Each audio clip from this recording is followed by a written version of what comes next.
ආයිබෝන්. ඔන්න අපේ රටේ පැරණි ඡායාරූප කීපයක් ගෙනාවා ඔයාලා වෙනුවෙන්. අපි බලමු මොනවද තියෙන ඡායාරූප කියලා.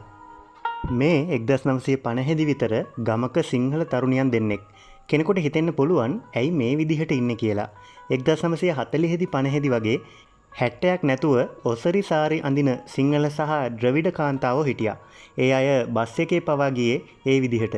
ද්‍රවිඩ කාන්තාවන් විශාල කරාම්පු දාලා කන්පෙතිවල ලොකු සිදුරු තිබුණා. 60ක් නැහැ කියලා කවුරුත් එයාලට අපහාස කරේ නැහැ. ඒ කාලේ අයට ඒවා දැකලා පුරුදුයි. ඉතින් 1950 දී ලබාගත් මේ ඡායාරූපයත් ගමක අහිංසක සිංහල තරුණියන් දෙන්නෙක්ගේ සාමාන්‍ය ඡායාරූපයක්. මේ ඡායාරූපවල මම දකින දේ තමයි මේ කාන්තාවන් දෙන්නගේ මුහුණුවල තියෙන අව්‍යාජ ගතිය. අද වගේ මේකප් විලාසිතා මොකුත් නැහැ. පිටිසර ගමක කාන්තාව දෙන්නෙක් වෙන්න ඇති. මේ 1950 ඡායාරූපයක් නම් මේ දෙන්නා අදත් ජීවතුන් අතර ඇති. මේකත් 1950 දී වගේ ගත්ත ඡායාරූපයක්. ඒ කාලේ ටවුමේ තියෙන පික්චර් හෝල් එකට අලුත් පික්චර් එකක් ආවහම ඒ ප්‍රවෘත්තිය ගමට ගියේ මෙන්න මේ විදිහට. ගොන් කරත්තයක ලොකු බැනර් එකක් බැඳගෙන තමයි මේ විදිහට ප්‍රසිද්ධ කරන්නේ. 1950 ගණන් වල ආපු ශ්‍රී 420 හින්දි චිත්‍රපටය තමයි මේ විදිහට ප්‍රසිද්ධ කරන්නේ. රාජ් කපූර් තමයි ප්‍රධාන නළුවා. බලපු අයත් ඇති නේද? ඒ කාලේ පාරේ අයින ගෙදරක චිත්‍රපටිය ගැන දැන්වීම් පුවරුවක් ගහලා තියෙනවා නම් එක රැයකට නොමිලේ පික්චර් එක බලන්න ටිකට් දෙනවලු. මතකයත් ඇතිනේ. කරත්තේ උඩ ඔලුබක්කෝ දාගෙන දෙන්නෙක් ඉන්නවා. පික්චර් එකේ විස්තරය අහන්න කරත්තේ වටේ යම් කිසි පිරිසක් ඉන්නවා. ඒ කාලේ මේ වගේ පික්චර් එකක් ප්‍රසිද්ධ කරගන්න කොච්චර කට්ටක් කන්නේ නැද්ද? හැබැයි දැන් බලනකොට ඒ අතීතය හරි සුන්දරයි කියලා හිතෙනවා නේද? මේ 1880 දී මහනුවර ශ්‍රී දළදා මාලිගාවේ ඡායාරූපයක්. මේ ඡායාරූපය අරන් තියෙන්නේ නාත දේවාල භූමියේ ඉඳලා. අවුරුදු 145ක් පරණ ඡායාරූපයක් වුණත් ලොකු වෙනසක් නම් වෙලා නැහැ නේද? මං අහලා තියෙනවා මේ නාත දේවාල භූමියේ මේ පේන බිම් කොටසේ අතීතයේදී එළවලු වගා කරලා තිබුණා කියලා. අද නම් නාත දේවාල භූමියේ මේ ස්ථානයේ ඉඳලා දළදා මාලිගාව පැත්ත බැලුවොත් විශාල සෙනගක් ලොකු කාර්ය බහුලත්වයක් තමයි අපිට දකින්න පුළුවන් වෙන්නේ. හැබැයි 1880 දී හරිම නිස්කලංක පූජා භූමියක් විදිහට මේ භූමිය තියෙන්නේ ඇති කියලා මේ ඡායාරූපය දැක්කහම මට හිතෙනවා.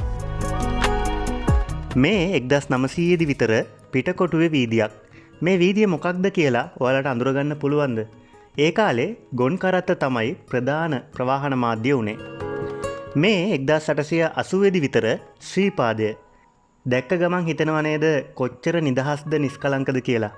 මේ කාලෙදී අපේ අත්තලා මුත්තලා ශ්‍රීපාද වඳින්න ගිහින් තියෙන්නේ තමන්ගේ දේපල දරුවන්ට ලියලා දීලා. ඒ කාලේ එච්චර දුෂ්කරයිලු ශ්‍රීපාදේ වඳින්නේ අනේක.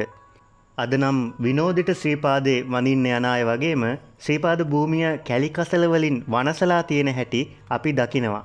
හැබැයි එදා ඒ කියන්නේ 1880 දී හරිම භක්තියෙන් ශ්‍රීපාදේ වන්දනා කරපු මිනිස්සු තමයි හිටියේ.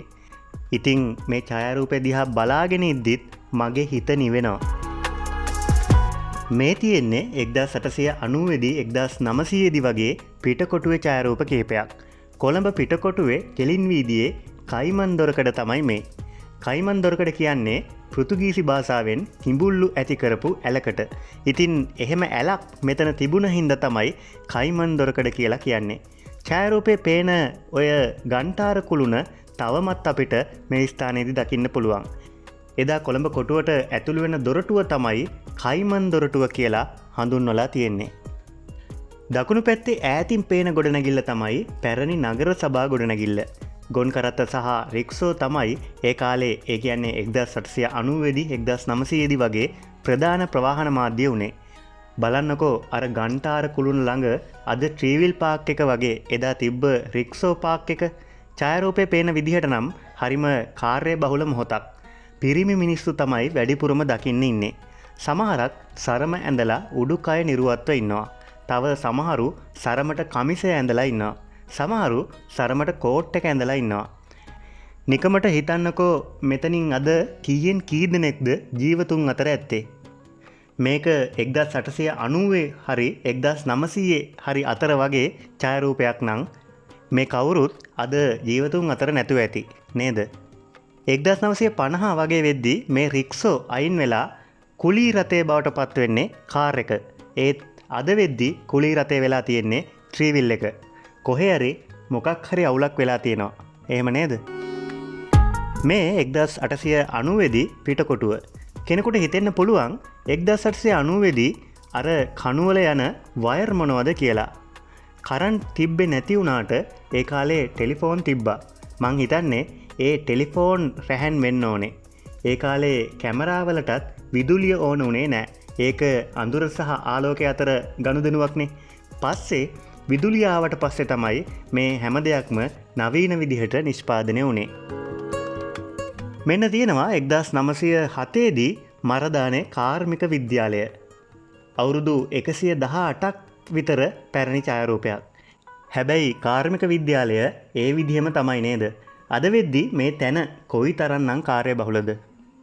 නිකමට හිතන්නකෝ එදා කරත්ත යන හඬ, කරත්තේ බැඳලා ඉන්න ගොනාව දක්වන හඬ වගේ සුළු සුළු ශබ්ද විතරයි තියෙන්නේ ඇත්තේ. ඒකට අද පිටකොටුවේ සද්ද කොහොමද නේද? මේක 1885 දී ගත්ත ඡායාරූපයක්. මේ මහනුවර දළදා මාලිගාව ඉස්සරහා වම් පැත්තේ. ඔයා මේ ස්මාරකය දැකලා ඇති.